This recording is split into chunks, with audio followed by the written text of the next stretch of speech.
"What's a fossil like you doing in a place like this?" The voice was a low growl thick with cheap beer and unearned arrogance. It belonged to a mountain of a man in a leather vest stitched with the snarling wolf emblem of the road vultures. He stood over the small corner table, his shadow swallowing the old man sitting there. Terry Harmon didn't look up.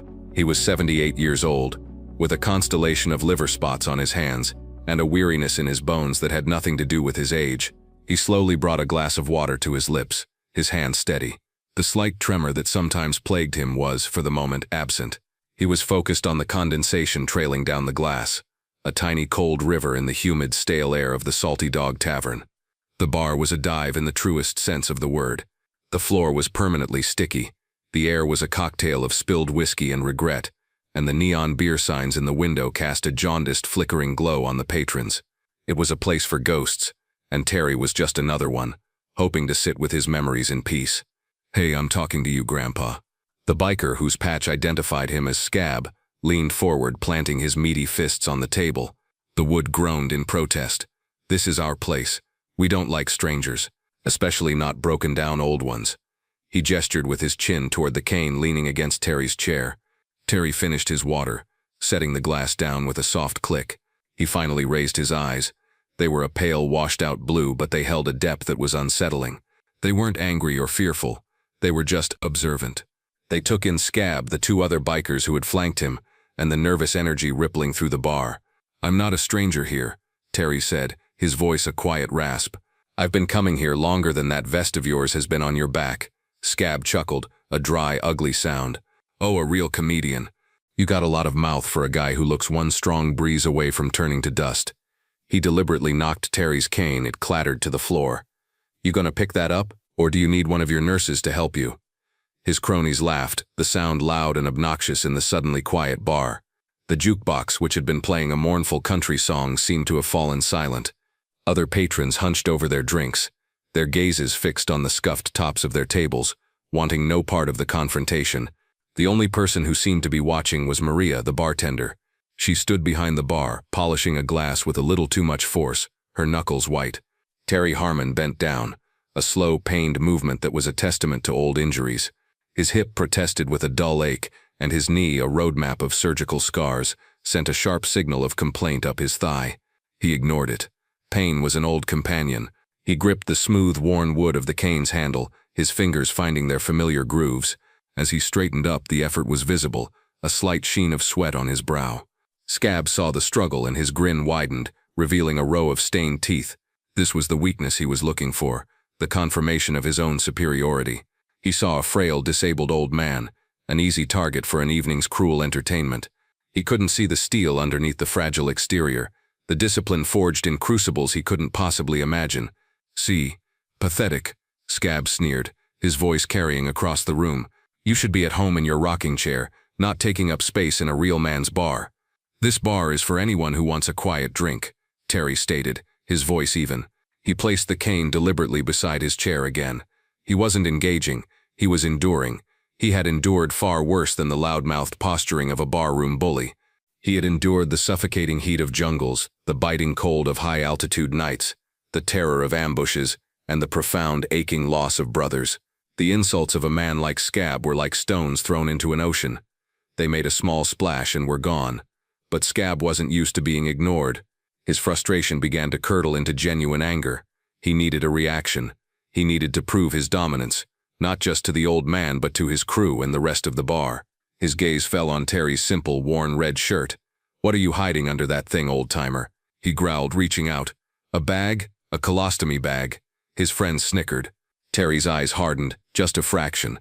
A flicker of something cold and dangerous sparked in their blue depths before being extinguished. "Don't," Terry said. The word was not a plea, it was a command, spoken with an authority that felt utterly out of place coming from the frail man in the corner. The quiet command only enraged Scab further. Who was this old man to tell him what to do? In a swift, violent motion, he grabbed the front of Terry's shirt with both hands. "I'll do what I want." With a harsh tearing sound, the cheap cotton fabric ripped down the middle. Buttons popped and scattered across the sticky floor like discarded teeth. The shirt fell open, exposing the thin, pale chest of an old man, and something else. On his right bicep, faded by decades of sun and age but still unmistakably clear, was a tattoo. It wasn't a skull or a pin-up girl or any of the usual designs. It was an eagle, its wings spread, clutching an anchor, a trident and a flintlock pistol, a Navy SEAL trident. For a moment the bar was utterly silent. Scab stared at the ink, his brows furrowed in confusion. He didn't recognize the symbol, but he recognized the aura around it. It felt official. It didn't fit the image of the weak old man he had created in his head. As Scab's fingers brushed against the faded tattoo, the stale air of the bar seemed to dissolve for Terry. The smell of beer and disinfectant was replaced by the scent of salt, sweat, and gun oil. The low murmur of the patrons faded into the rhythmic thrum of a helicopter's rotors. He wasn't in the Salty Dog anymore. He was 20 years old, sitting on an overturned ammo crate in a sweltering tent somewhere in Southeast Asia. A wiry man with a cigarette dangling from his lips was hunched over his arm, a homemade tattoo gun buzzing like an angry hornet. The needle felt like 1,000 tiny stings, a fire tracing a pattern into his skin. He didn't flinch. He looked at the faces of his teammates around him, all of them young, hard, and immortal. They were all getting the same mark, a symbol of a brotherhood forged in secrecy and shared hardship. It was more than ink. It was a covenant, a silent promise to one another that they were part of something bigger, something that the outside world would never understand. It was the price of admission to a very exclusive club, paid for not with money, but with sweat, blood, and a piece of their souls. The memory vanished as quickly as it came, leaving an ache of nostalgia in its wake. Terry was back in the bar, the torn halves of his shirt hanging loose. Scab was still staring at the trident, his drunken mind trying to process what he was seeing. Then he laughed. It was a forced, dismissive sound. "What's that? You get that out of a Cracker Jack box? Trying to pretend you were some kind of big shot, old man?" He poked the tattoo with a grimy finger. "You're no soldier. You're just a sad old man playing make-believe." The public humiliation was complete. Terry's history, his identity, the memory of his fallen brothers was being mocked and degraded by a man who couldn't begin to comprehend its meaning. Behind the bar, Maria had seen enough. The torn shirt, the revealed tattoo, the final desecrating insult. It was a line crossed. Her loyalty to Terry, her quiet, dignified regular who always asked how her son was doing and never caused a lick of trouble, solidified into a cold, hard resolve. She had always kept a promise to him, a promise made almost 10 years ago when he had first started coming in, looking older and more worn than he should. He had given her a small laminated card with a single phone number on it. "If I'm ever in here and it looks like real trouble," he'd said, his voice low, "and I mean the kind of trouble you can't just call the local police for. You call this number. You tell them my name, Terry Harmon. That's all you have to do." She had tucked it away, thinking it was just the rambling of an old veteran. She never thought she'd use it. Tonight was different. This was not a simple bar fight. This was a desecration. Her movements were invisible to the bikers, who were still focused on their prey. She slipped into the small, cluttered back office, closing the door until only a crack remained. Her hands were shaking, not with fear, but with a righteous fury. She fumbled in the cash drawer, her fingers finding the cool, smooth edges of the laminated card tucked beneath a stack of ones. She dialed the number on her cell phone, her heart hammering against her ribs. It rang only once before a man answered. His voice was completely calm, professional, and devoid of any emotion. "Operations. Hello? My name is Maria," she whispered, her voice tight with urgency. "I'm at the Salty Dog Tavern on Route 4. I'm calling about Terry Harmon." There was a fractional pause on the other end. The silence was not one of confusion, but of sudden, intense focus. "Is he okay?" the voice asked, a new edge to its tone. "No, he's not," Maria said, tears welling in her eyes as she heard another burst of laughter from the bar. "There's a group of bikers here. They ripped his shirt. They're mocking him. Please. He told me to call if there was real trouble." "Understood, Maria," the voice said, the calm now laced with something that sounded like cold steel. "We have your location. Help is on the way. Just stay on the line and keep your head down." The line didn't go dead. She could hear muffled but distinct commands being issued in the background. She heard the name Harmon repeated, followed by a phrase that made no sense to her. "Initiate a code trident. Active asset is under duress. I repeat, active asset under duress. Scramble the QRF." Maria had no idea what a code trident was or what QRF meant, but she knew, with absolute certainty, that she had just lit a fuse, and the explosion was coming. Miles away, in the sterile blue-lit quiet of a Naval Special Warfare Command Center, Master Chief Petty Officer Ryan Thompson stood up from his desk so fast his chair rolled back and hit the wall. The name Terry Harmon had acted like an electric shock. Harmon wasn't just some veteran. He was a legend, A ghost, a man whose file was so heavily redacted it was mostly black ink. He was one of the founding fathers of the modern SEAL teams, a plank owner from the very beginning. "Sir," Thompson said, turning to the watch commander, a young, sharp-eyed lieutenant commander named Evans, "we have a code Trident. It's Master Chief Harmon." Commander Evans, who had been reviewing after-action reports, was on his feet instantly. The shift in the room was palpable. The low hum of servers and quiet keystrokes was replaced by a tense, focused silence. Every operator in that room, from the grizzled Master Chief to the youngest intel analyst, knew the name. They had studied his missions at BOD/.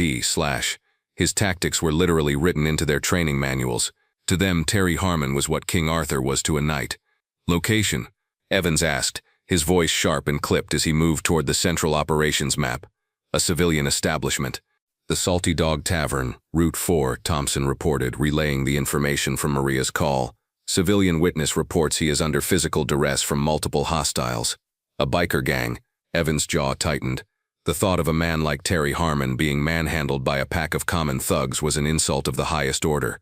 "Are the locals responding?" "The witness states she hasn't called them." "Harmon's standing orders on this contact number were to call us first, sir. He didn't want a local police spectacle." "He's about to get one," Evans said grimly, but not the kind Harmon might have feared. He turned to the communications officer. "Get me a direct line to the local sheriff's department. Inform them that a Tier 1 asset is in a compromised situation and that naval personnel are en route. Tell them to establish a perimeter, but not under any circumstances to make entry. This is our situation to handle." He then looked at Thompson. "Master Chief, get the quick reaction force, full deployment. I want them geared up and wheels turning in 5 minutes." "They're already on their way to the vehicles, sir," Thompson said with a grim smile. Back at the bar, Scab was running out of steam. Terry's refusal to give him the satisfaction of a reaction was infuriating. The old man just stood there, his torn shirt a silent indictment, his gaze unwavering. Scab needed a finale. He needed to win. "All right, that's it. You're done," he snarled, making a decision. He grabbed Terry firmly by his tattooed arm. The old man winced, not from the pressure, but from the indignity. "You're coming with us. We're going to take you for a little ride, teach you some respect." This was the final escalation. The threat was no longer verbal. It was a clear and present danger. He began to haul Terry towards the door, his cronies moving to block any potential escape. Terry didn't fight back. He allowed himself to be pulled, his limp more pronounced, his cane left behind on the floor. He just kept his eyes locked on Scab's, a look of profound disappointment on his face. He had seen the very worst of humanity in the jungles and deserts of the world, but there was a special kind of ugliness in this needless, petty cruelty. Just as they reached the tavern's swinging doors, a low, powerful rumble began to permeate the walls. It wasn't the sound of a passing truck. It was the synchronized hum of multiple high-performance engines growing closer at an alarming rate. Then, silence. The bikers paused, confused. The front of the bar was suddenly bathed in the stark white glare of powerful LED headlights. They weren't the flashing red and blue of police cars. They were steady, cold, and unnervingly bright. The tavern doors swung open, but it wasn't a patron leaving or entering. 3 black immaculate SUVs, the kind used by federal agencies, were parked in a perfect semicircle, blocking the entire front of the building. The doors of all 3 vehicles opened in perfect unison, a feat of practiced precision. 12 men emerged. They were not police officers. They were dressed in crisp navy blue operational uniforms, boots bloused, gear strapped to their chests with an intimidating neatness. They moved with a chilling economy of motion, their faces set like stone, their eyes scanning everything. They fanned out, creating a secure perimeter around the entrance in seconds. Their presence was overwhelming, a silent, disciplined force of nature that made the bikers' loud, leather-clad posturing look like a child's temper tantrum. The last to enter the bar was Lieutenant Commander Evans. He was tall, lean, and carried an aura of absolute command. He didn't look at the bikers. He didn't look at the bartender. His eyes swept the room and locked onto Terry Harmon, who was still in Scab's grasp. Evans walked forward, his boots making no sound on the dusty floor. He stopped directly in front of Scab and Terry. The biker, suddenly confronted with a reality he couldn't comprehend, was frozen, his hands still clamped on Terry's arm. Commander Evans ignored him completely. His focus was solely on the old man with the torn shirt. He brought his heels together with a sharp crack, his back ramrod straight. He raised his hand to his brow in a salute so sharp, so precise it seemed to cut the air. "Master Chief Harmon," Evans said, his voice ringing with a respect that bordered on reverence. "Lieutenant Commander Evans, we received a call. Are you all right, sir?" The bar was so quiet you could hear a bead of sweat drop from Scab's forehead and hit the floor. His hand fell away from Terry's arm as if it had been burned. "Master Chief, sir?" His mind reeled. Terry raised a weary hand and gave a slow, tired version of a return salute. "I'm fine, Commander. Just a slight misunderstanding." Evans kept his eyes on Terry, but his next words were aimed like a weapon at the bikers. "Master Chief Petty Officer Terrence Harmon," he began, his voice dropping to a low, cold monotone. "Enlisted 1961. One of the first men to complete basic underwater demolition/CL training. Served with distinction in MAC-VSOG. 3 tours in Vietnam. Recipient of the Navy Cross for actions during the Tet Offensive where, after his leg was shattered by shrapnel, he single-handedly held off an enemy platoon, saving his entire wounded fire team." With each word, the bikers seemed to shrink. Their arrogant smirks had melted away, replaced by slack-jawed horror. "He is also the recipient of 2 silver stars, 4 bronze stars with Valor, and 3 purple hearts," Evans continued, his voice unwavering. "This man taught the tactics that soldiers are still using to stay alive today. He has bled more for this country than your entire motorcycle club has drank beer. The tattoo you were mocking is the SEAL Trident. He didn't get it from a Cracker Jack box. He earned it with a lifetime of sacrifice in places you will never see. Doing things you could never do, to protect the very freedoms you use to act like fools in a bar." The recitation hung in the air, thick and heavy. Maria was openly weeping behind the bar, a hand clasped over her mouth. The other patrons stared, their eyes wide with awe, finally understanding who they had been sharing a room with all these years. Evans finally turned his gaze to Scab. It was like being pinned by a laser. "You put your hands on a living legend of the United States Navy. You tore his shirt. You insulted his service. You have no idea the magnitude of your mistake." Scab was pale, trembling. He looked at Terry, at the quiet, unassuming old man he had tormented. He saw him now not as a weakling, but as something ancient and powerful. It was Terry who broke the silence. His voice was soft, but it carried the weight of the commander's words. He looked at Scab, not with anger, but with a deep, profound pity. "The uniform, the medals, the stories, they're just things," Terry said, his voice a low rasp. "What matters is what you do when no one is looking. The promises you keep. That ink on my arm," he said, gesturing to the trident.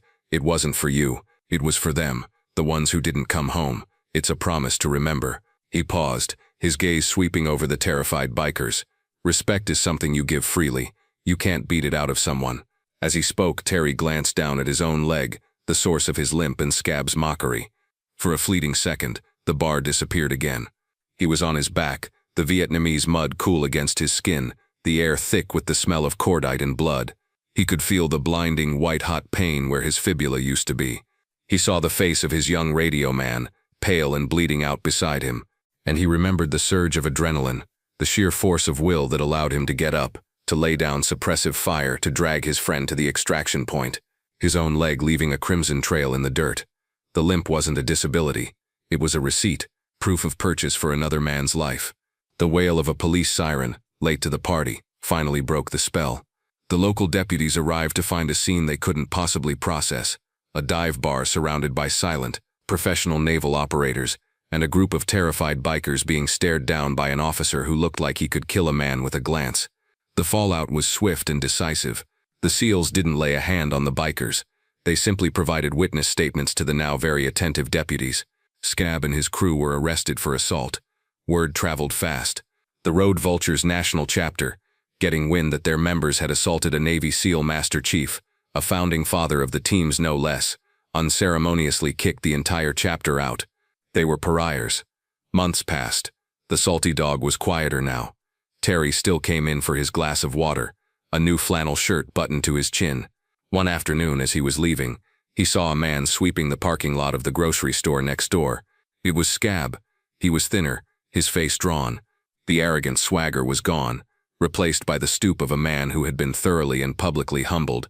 Their eyes met across the asphalt. Scab froze, the broom still in his hands. A flicker of fear, then shame, crossed his face. He gave a short, jerky nod, a silent, pathetic apology. Terry Harmon looked at him for a long moment. Then he raised his hand and gave a slow, deliberate nod in return, a nod of acknowledgement, a nod of forgiveness. He got into his old pickup truck and drove away, leaving the man to his sweeping and his ghosts.